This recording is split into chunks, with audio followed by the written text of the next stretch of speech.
तालाब में तैर रही थी लड़की की लाश जिसमें लिखा था साइबा। मर्डर मिस्ट्री गर्ल और कातिल तक पहुंचाने वाला टैटू।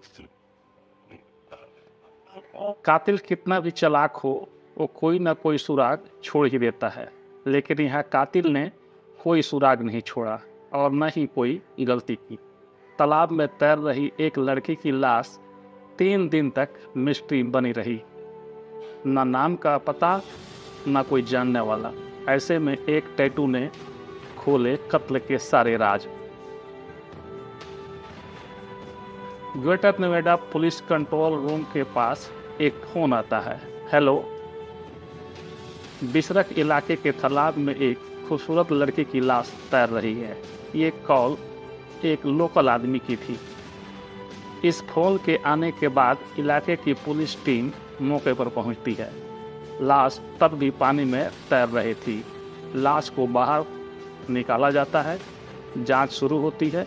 सबसे बड़ा सवाल था कि आखिर ये लड़की है कौन। तब तक किसी ने भी लड़की से के लापता होने की रिपोर्ट दर्ज नहीं करवाई थी।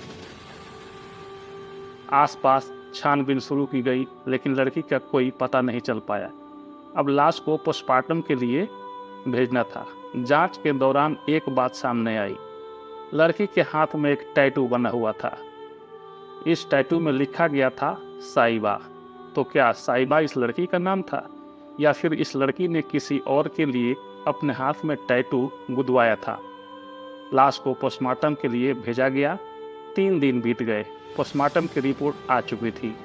रिपोर्ट से यह साफ था कि लड़की का कत्ल हुआ है। 3 दिन बीत जाने के बावजूद लड़की की गुमशुदगी की कोई रिपोर्ट दर्ज नहीं करवाई गई थी। अब पुलिस के पास एक सुराग था और वो था टैटू। पुलिस ने इस टैटू के साथ लड़की के मर्डर की खबर अखबार में छपवा दी। खबर अखबार में छपने के बाद एक शख्स अपने साथ एक और आदमी को लेकर आया। इसमें से एक आदमी का नाम जितेंद्र था। दूसरे आदमी ने बताया कि उसने अखबार में ये टैटू फोटो देखी, जिसके बाद उसने जितेंद्र से संपर्क किया। उसे पता था कि जितेंद्र की पत्नी के हाथ में भी साइबा लिखा हुआ है, टैटू बना था। वही शख्स जितेंद्र को जबरदस्ती पुलिस स्टेशन लाया। जितेंद्र को लाश दिखाई गई तो पता चला कि वो लाश जितेंद्र की पत्नी जानवी की ही है। अब पुलिस केस को सुलझाने के लिए काफ़ी करीब पहुंच चुकी थी।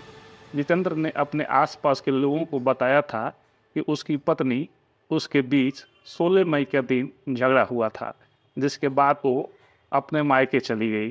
जितेंद्र ने यही बात पुलिस को भी बताई, लेकिन पुलिस को उसकी बातों पर यकीन नहीं हुआ। 4 दिन तक उसकी पत्नी गायब थी, लेकिन फिर भी वो पुलिस के पास नहीं आया। पूछताछ हुई तो सामने आया पूरा सच। जितेंद्र भाटी दादरी का रहने वाला है। दिसंबर 2022 में इंस्टाग्राम के जरिए उसकी जान पहचान साइबा नाम की लड़की से हुई।